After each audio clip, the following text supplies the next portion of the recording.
Schéma basique sur l'analyse du chien, la façon du chien de percevoir, qui me semble d'une simplicité phénoménale et que vous compliquez à souhait, en permanence.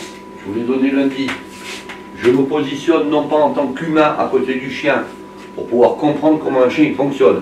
Je me positionne en tant que chien. C'est-à-dire que je mets de côté toutes mes notions humaines qui n'ont absolument rien à voir avec celle du chien.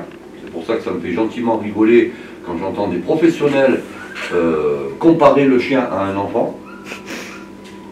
Un enfant, c'est un cerveau humain. En particulier, vous dites, ben voilà, moi je suis le rot, moi je suis le bosseron.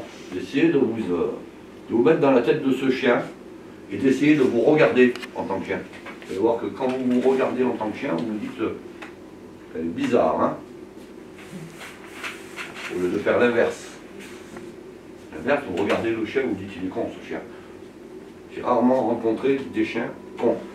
J'ai rencontré des gens, beaucoup, mais des chiens, non. Il y a toujours quelque chose de logique qu'on ne retrouve pas chez l'humain, où il y a beaucoup de choses illogiques. Donc mettez-vous dans la peau de votre propre chien et essayez de vous observer.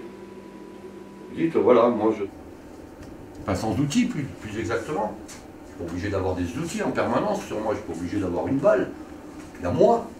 La priorité des priorités dans la relation avec son chien, c'est pas toutes les babales, toutes les croquettes, tous les outils, tous les machins qu'on va acheter je ne sais où. C'est quand même bien vous et votre personne. Et ce que vous allez dégager dans les regards, dans les intonations, dans les caresses, dans tout ce que vous voulez avec votre chien. Si ça, c'est aussi identique tout le temps, donc linéaire, comment le chien va-t-il comprendre qu'il a fait mieux le lendemain que la veille? C'est impossible. Plutôt que de focaliser le chien sur finalement de la nourriture, je le focalise sur quelque chose où je m'implique. Je ne suis pas un distributeur, moi, je m'implique dans le jeu.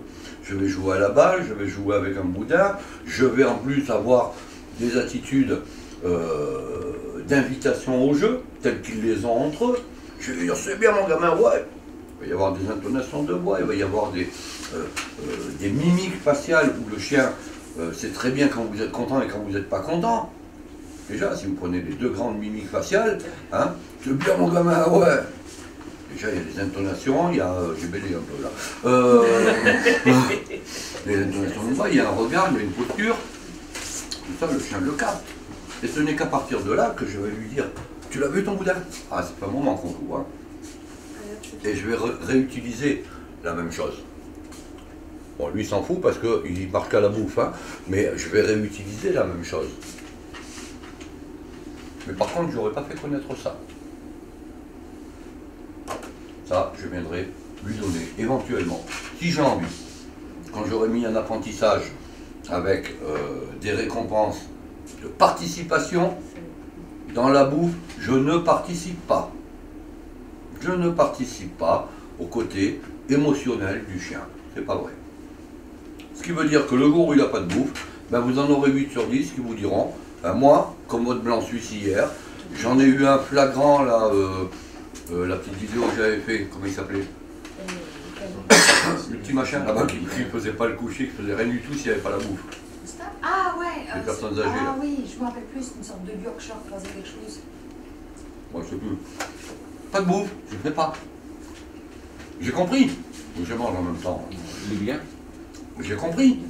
Je sais ce que ça veut dire assis. Mais si j'ai pas ma bouffe, je ne le fais pas. Parce que la relation sociale avec votre chien, vous ne la créez pas. Vous ne la créez ni dans la satisfaction, ni dans votre insatisfaction vis-à-vis de lui. Donc la relation, elle est inexistante. Et c'est pour ça que vous avez beaucoup de chiens. Examinons désormais les actions du chien qui vont entraîner un effet négatif sur lui.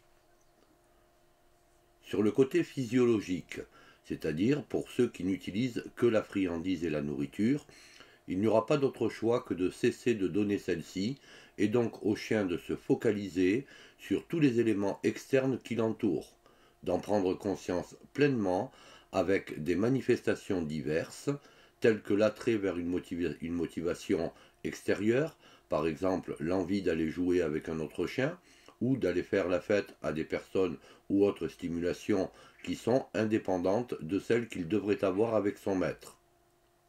Donc des comportements de désobéissance, contraignant le maître à s'éloigner de ces zones.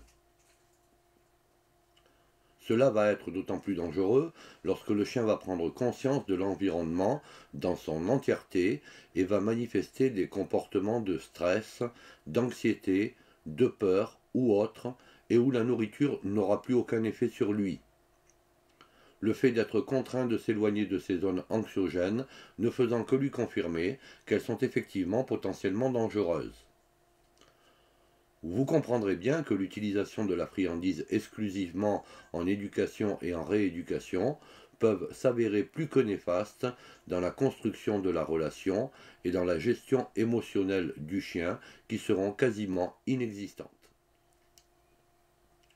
Sur le côté psychologique, à savoir sur une réprimande verbale par exemple, voire physique modérée et intelligente, faisant référence pour le chien à la notion de devoir vis-à-vis de son maître, l'animal se focalisera sur celui-ci, car la confiance psychologique a été instaurée en apprentissage de base, et lui permettra ainsi de se rendre compte qu'obéissance au maître ne lui rapporte que du bon. Et dans les cas de zones anxiogènes pour lui, elles ont été passées avec succès, sans que rien ne lui arrive, et il finira donc par les banaliser. Tout simplement parce qu'il aura pris conscience de la valeur neutre de ces zones, grâce et avec son maître.